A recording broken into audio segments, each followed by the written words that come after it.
Then we go into the Renaissance, which brings us Shakespeare. Humanism takes over. We're obsessed with beauty, reason, art, and what it means to be human again. The first novel is published in Spanish by Miguel de Cervantes called Don Quixote. And the first English novel is written, Robinson Crusoe.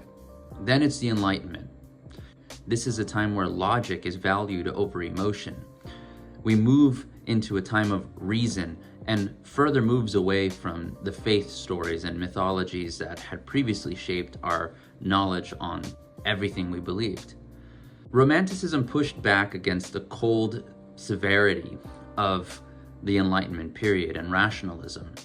Poets like Wordsworth, Shelley, Keats, and Edgar Allan Poe took center stage.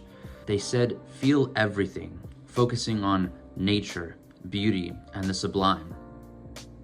Also, Gothic literature came out of this period and was popularized by Anne Radcliffe. In the mid-1800s, realism and naturalism hit.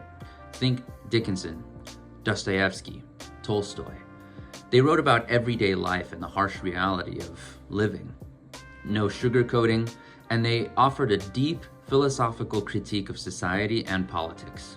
Modernism broke through in the early 1900s, and what they did was reinvent the form of storytelling. People like Virginia Woolf, William Faulkner, and James Joyce, they rebelled against realism and returned to a more sensational approach to telling stories, although in a completely different way. Here we have stream of consciousness narration and fragmented stories. The world is chaotic, and so is their writing. Postmodernism emerged after that, sometime in the mid-1900s. We have writers like Pynchon, Kurt Vonnegut, Philip K. Dick.